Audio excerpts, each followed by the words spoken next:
All right, welcome to the Let It Fly Show, our podcast right here from the Let It Fly Sports Bar. Josh is out this week. He's actually traveling, and so I'm picking up the load and doing the show myself. We have a really special guest for you this week, though. Ryan Miller, who, of course, is not just a member of the Creighton community, but, you know, his nephew went to Creighton.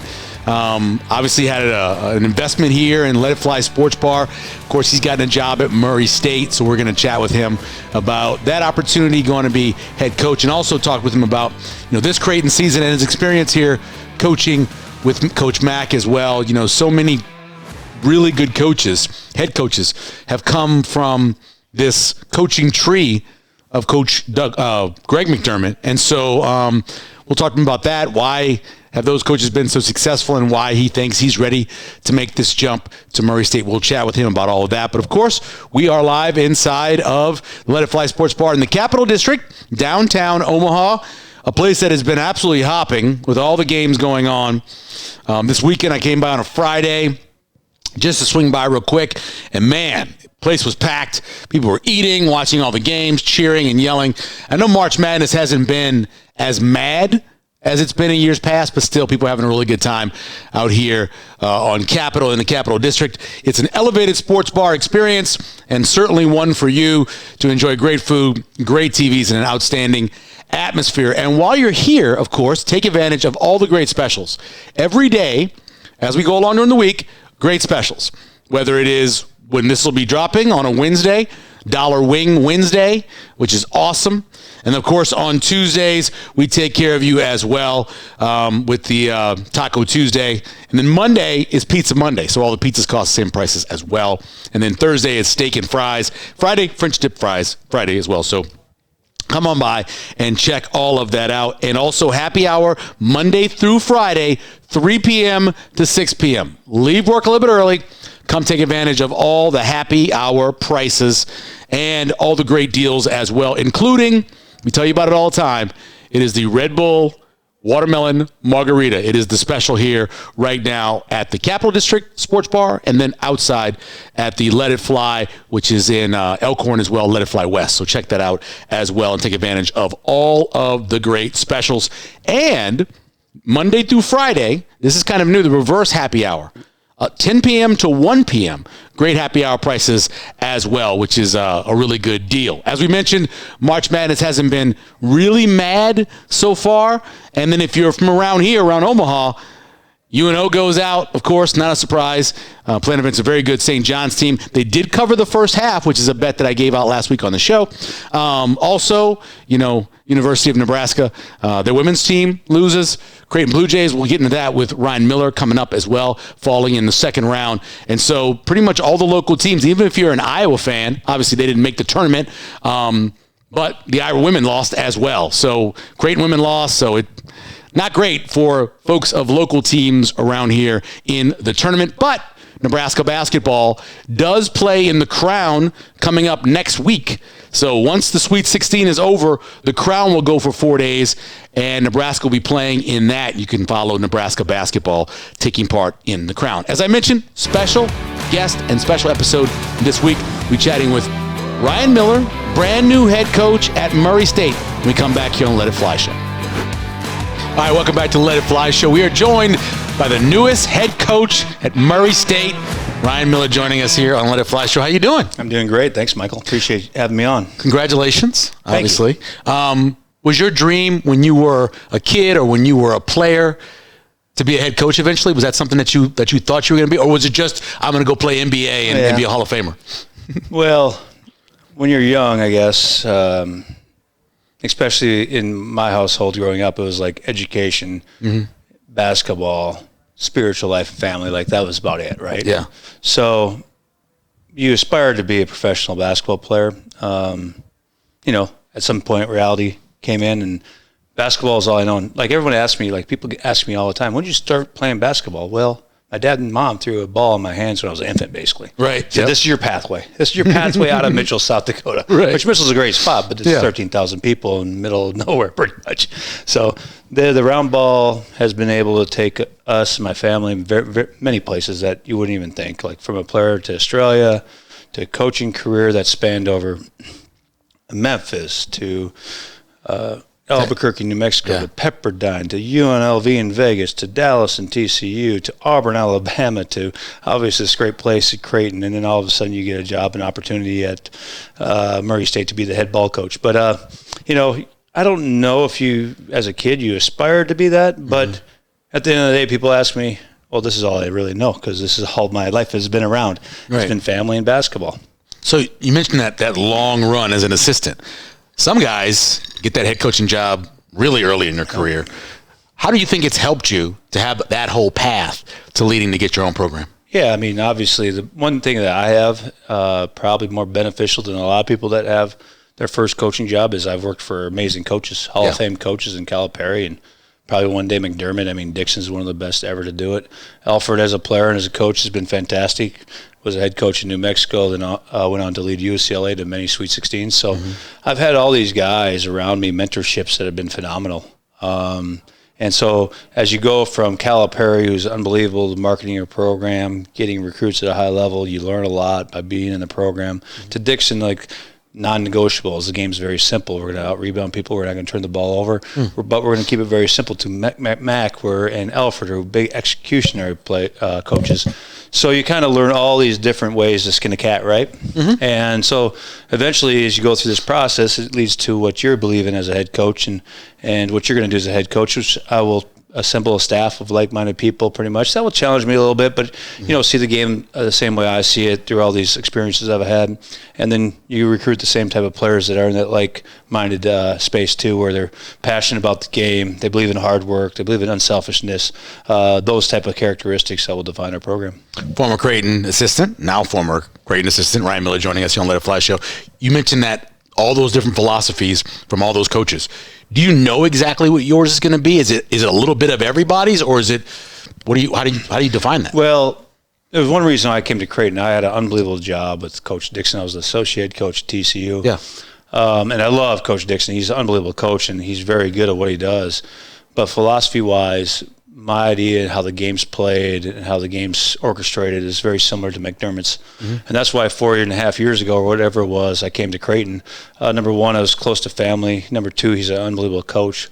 But number three, we saw the game in a very similar way. Space, pace, analytically driven game, value the three-point shot. All those things that, if you cut me down and as a core and said, this is what you believe in, is very similar to McDermott's. I'm going to take pieces of what Coach Calipari did in marketing, unbelievable marketer of the program, was able to market the program, be able to recruit at a high level, take those experiences, take Dixon's experience as far as like the game's simple. Don't complicate it. Yeah. And then obviously Mac and Alfred are a little bit different animals where they're very skill-driven, executionary type coaches. So just take all this stuff that I've been able to develop and learn over the years from unbelievable coaches, from Barbie to Rice and all these people I've been around, my brother's NBA career, all these people, and formulate my own plan and my own model. Yeah, you look at what's going forward, and you're going to be another one of these head coaches from that coaching tree of Coach McDermott. What is it about what he does that produces so many head coaches? Yeah, he gives you a lot of autonomy. First 2 years here, I ran all the defense. And he gives you, unbelievable platform to coach the defensive part of the program. Now Coach Kellogg handles that, but, from game planning to articulating game plan in front of the players to getting in staff meetings and saying, hey, we need to execute this, and this. Yeah. And they'll ask you why, and you explain your why, and then you present that to the team. Same thing with the offense the last 2 years. I mean, I've worked more hand in hand with the offense because Mac's really intimately involved with the offense. And so we worked hand in hand putting together offensive game plans. And then I would articulate that to the players, to the other coaches in the program. So not all the programs are like that. A lot of the programs, I would say 90% are one voice programs, right? Bet, yeah. The head coach is saying, this is what we're going to do. This is what we're going to teach. And you're going to support what I teach. Right. Where Mac gives a lot of autonomy to his assistant coaches. So they're more prepared when they go out and be head coaches. Like, okay, I've done this before. I've sat and did offensive game plans. I told the players, I was able to coach the players on the court. Okay, we're going to blitz it. If you see this ball screen, we're going to blitz it or whatever it is. So you're involved in the day-to-day schematics of what happened. And Coach Mack, more than any coach, I've worked for 6 different Division I head coaches, more than any Division I head coach I've worked for, gives the autonomy to their coaching staff to execute game plans, coach on the floor, coach in the film room and meeting room. So I think that's why his coaches have had a lot of success once they moved on. That makes sense. Ryan Miller joining us here on Let It Fly Show. So with the way it is now, with the transfer portal and NIL and the ability to transfer having to sit out, is it easier to build a program, you think, now? Or is it more difficult because of the competition of so many of, like, Murray State level leaving and going up to bigger schools? You can build a program faster, but you need resources to do that, right? Sure. So the job has gotten more complicated, I would say. Yeah. Now it's easier. I mean, everyone asks, well, I mean, how'd St. John's turn around their program so fast? They hired a Hall of Fame coach, and they had access to a lot of money in the NIL space. Well, you do those two things, it can happen instantaneously today, right? Where back in the old days, it'd be, okay, you hire a Hall of Fame coach or a really good coach, you get a really good recruiting class, but it's a young class and they have to develop. So they go through a freshman, they go up and down a little bit because you're playing with young kids. And sophomore year, they come in there and they might make a little run in the NCAA tournament, but by the time they're juniors and seniors, you're fighting for Final Fours and whatnot. Now that can be turned around like that if you have the most important thing is you have the right resources to be able to execute on that, right? If you do have that, you can build a program relatively fast. You mentioned putting together a staff. Is there any money available to have a really good 3-point shooter helping your players out in Mike Miller? Is there anything available there to get him in? He'll be a resource, obviously. I mean, as we go through it, I mean, Memphis is 3 hours down the road, so that's where he spends most of his time. I mean, besides New York City, where his offices are, and Miami, where he shoots his podcast. But he'll come down and be very supportive.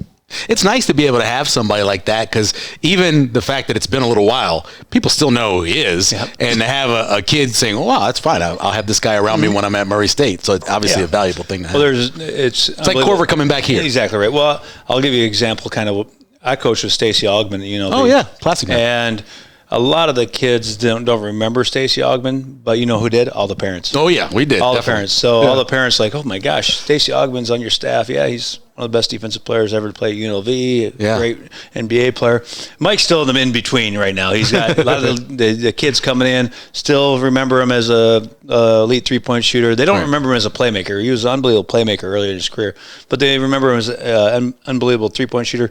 But that's eventually going to phase out, and all the kids, the parents will know who he is, and that's what kind of happens. So. You mentioned being around family. What was it like to have Mason here the last few years with you? I mean, one of the reasons I came here from TCU is to be able to help support and help his career get off the ground. I mean, it's been awesome. I mean, obviously my parents, they live in Sioux Falls, South Dakota, and I got a brother and sister there. So them being able to travel to games and be able to see Mason, us coach, was pretty awesome. Yeah. So let's go a little bit into this season. Obviously, it didn't end like you guys wanted to. You end up with in that 8-9 game. Yeah. Which means you got to play a number 1 seed, but you guys fought. Yep. So you talk a little bit about the way they battled in that game against Auburn? Well, it's kind of the definition of our team. I mean, we had a lot of adversity this year, whether it was injuries to Ashworth and Kalkbrenner, and obviously Pop losing him for the year. Yeah. You look back at this team and you reflect on this team, it was a team that always fought adversity. People thought we were down and out early in the year. We were like 7-5, and we were on the outside of NCAA tournament berth, but the guys stayed resilient, and they were everyday guys, and they stayed process-orientated. And before you know it, by the end of the year, I think we were one of the best teams in the country. And if we could have got out of that 8-9 seed line, which we tried like heck, we couldn't quite do it because our hurdles early, but we tried to get out of the 8-9 seed line. We probably could have been a second weekend team or even a third weekend team if the matchups came out right. Unfortunately, you're in the 8-9, you have to play the number 1 overall seed in your second game of the NCAA tournament, and it gets really tricky. The margins are so small, up 2 at halftime, even game, like 10-minute mark, and they eventually wore us out and showed why they're the number 1 overall seed.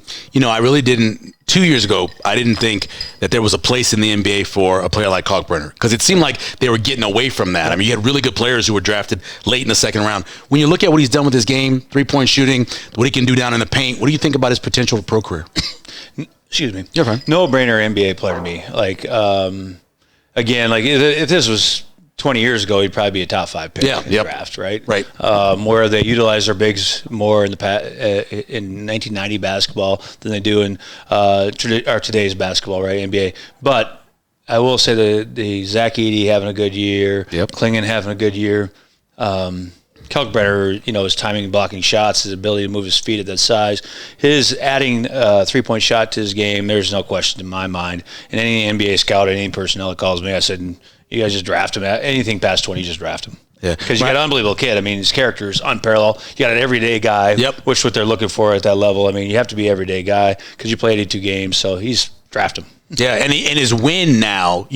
Mac loves to play guys so many minutes, but when you look back and you're like, well, he's going to be able to go out there and give you everything 100%. Yeah, that's one thing he's done too. He's improved his conditioning, so he's playing 38 minutes a game at high level basketball, where he's not even going to have the wear and tear at the NBA level because he's the marquee player of our team. So they were trying to do whatever they can to banging him. I mean, there'd be games where he had big, huge bruises on his arms, because the opponents were like, okay, he's the focal of Creighton. We got to take him away. Right. So they'd be very physical with him.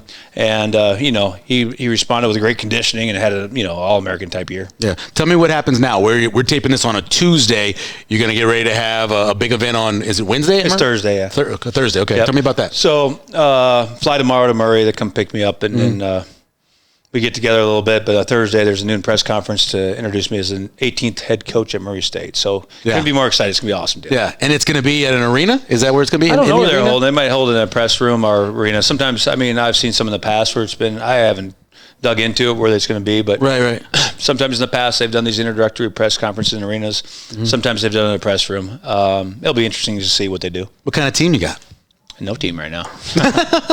I got a couple holdovers, like 3 or 4 holdovers, but we'll be working the portal, and we'll be putting our roster and our identity together sooner than later. Yeah. Portal opened yesterday, so staff and I have been working that portal relentlessly. So we got to put together a team, basically. But there's a few good players in the program that are there. They'll be solid contributors to what we're trying to do. But more than anything, we need to put our culture and our footprint and our stamp on what's going on out there. Yeah. Where do you put recruiter in terms of your strength as a coach? Well, I've done it for 23 years, and, the game's changed and evolved. Sure. Recruiting has with NIL and transfer portal and all this stuff over the years. But I've recruited. I've recruited McDonald's All-Americans. Got signed them from Steven Zimmerman at UNLV to underranked players like Desmond Bain that was TCU and Ball State for, or Miami, Ohio for, and he developed into an unbelievable player. Or Derek Jones, who's a top 50 player from Chester, PA, to Cameron Bairstow, who's Australian. That ended up being a 49th pick by the Bulls that nobody really recruited. So I've kind of done it all, and being in the business for 23 years as an assistant coach, where head coaches can't necessarily go out all the time, right? Because they're coaching their team. I've been able to develop these unbelievable relationships, whether it's internationally or domestically over the years. So I think people trust me. So that's the big thing. You develop trust, you develop relationships, and that is probably my biggest strength, just because of the longevity I've had as a Division I assistant, but also we've developed trusting relationships. What we said is what we've done. Yeah, and in the portal, I'm assuming that relationship has to happen a lot faster. Yeah, right? Well, it does, but I got a lot of people calling me right when I got the job that have been in the business on the grassroots side or for a while, our agents now or mentors that have helped players. They say, I got this kid. So gotcha. Yes and no. Developing the relationship with maybe the prospect or the prospect's family is more speed dating. Yeah. But those relationships of the mentorships and the agents and all this stuff is like a culmination of 23 years of work that they have trusting relationships. So they got access, or they have a kid that they're helping.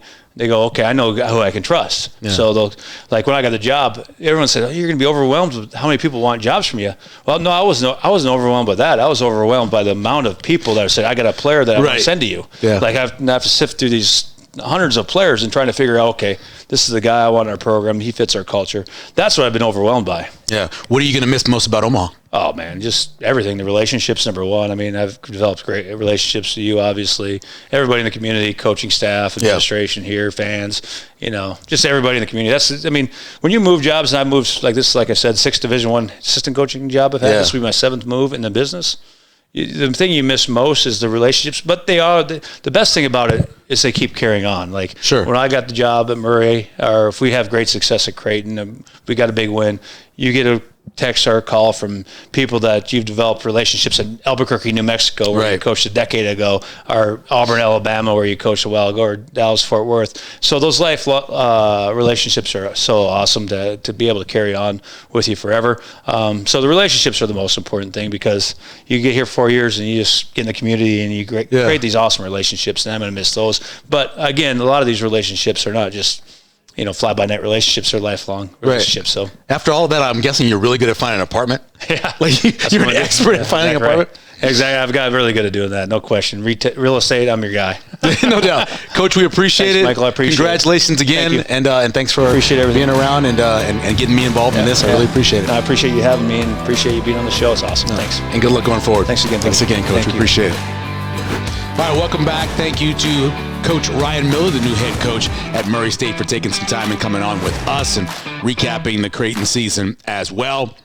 Before we get out of here, let's take a look at the games on Thursday and Friday. Some picks. I did them last week. We'll do them again this week. BYU and Alabama. That's your 2-6 game, your first game on Thursday night. Alabama is a 5.5-point favorite. BYU's got all this experience, got these older guys coming off of a dramatic win at the end of the game in the last matchup against Wisconsin. I like Alabama, but they go cold so often.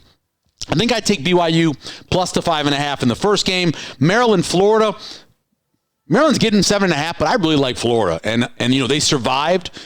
One of those games you have to have when you win a national championship. You'll notice that. Rarely ever do teams go through and just win all their games easy. There's going to be a game where you look back and you go, wow, easily could have lost that game. That's how it was for Florida.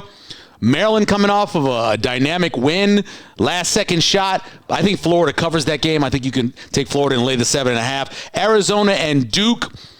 The way Duke is playing, is there a number big enough? I don't know. Although I know Arizona can get really hot from three at times. I did not like Arizona coming into the tournament. Duke giving 9.5. I think I would take Duke. I know it's a square play, but I think I would take Duke and give the 9.5. And then the late night one on Thursday night, Arkansas and Texas Tech. This is going to be a really good game. First of all, this is a old Southwest Conference matchup, right? You got Arkansas, Texas Tech going after each other. I kind of like, in a way, I think I'd take Texas Tech. Arkansas has already done more than you expected from them. Many times this is the round. The line is where dogs go to die, right? You play really well those first two rounds, and you're like, ooh, getting upsets. And then you turn around, you got to play Texas Tech, a team that can really score on you. I think I'd give the 5.5 on that one. So 3 favorites, which is really what the tournament's been so far. And then Friday night, real quick, Ole Miss, Michigan State. I like Ole Miss. 3.5 is what they're getting. Michigan State's a good team. I'm going to take the SEC team and the hot team in Ole Miss. Kentucky, Tennessee. Tennessee lay in a 3.5. I think this is where Kentucky, their run ends. I'm going to go with Tennessee, another favorite. Auburn, Michigan, again, it's a big number, right? Auburn, 8.5. Sometimes the number is there for a reason. That's a line they use a lot of times in gambling. I think the line is there for a reason. I'm going to take Auburn, give the 8.5. I think this is where Michigan, I didn't like Michigan coming into the tournament. I think this is where it ends for them. And then the late night on Friday night, you got Purdue, the 4 seed, against Houston, the number 1 seed. So this is a tough one because Purdue's a team that I thought once they got in the tournament, they would meet teams that were just more athletic than them, but they hadn't yet, right? They got this really easy run. You beat High Point. Then you get McNeese coming off of their upset, and now you take on one of the best teams in the country. I know a lot of people look at Houston and they worry sometimes about how cold they can get, but defensively, I think they can take advantage of Purdue. I kind of like Houston. Again, another favorite, giving the 7.5, which is not normally me. I'm usually a guy who takes a lot of upsets, but that's just the way it feels to me on Thursday and Friday. Again, thanks to Ryan Miller for coming on with us. Also, thanks to Caleb for producing the show. Our general manager, Michael Allen, as well. We appreciate him for putting this all together. And we thank you for listening and downloading and subscribing. We also thank Bud Light, our presenting sponsor of this whole thing. Thanks to them. Easy drinking, easy buckets, wherever you are in Omaha, in Nebraska, in the country. Easy to drink and easy to enjoy. Also want to remind you about our Red Bull Watermelon Margarita, just $4 right here at the Capital District, and let it fly. So, hey, we'll be back next week. We got a big show, a very exciting guest, a guy that's not only been a great football player, but a very good musician as well. That's who we expect to be on next week. Have a great weekend. Enjoy all the games, and we'll see you next week here on Let It Fly Show.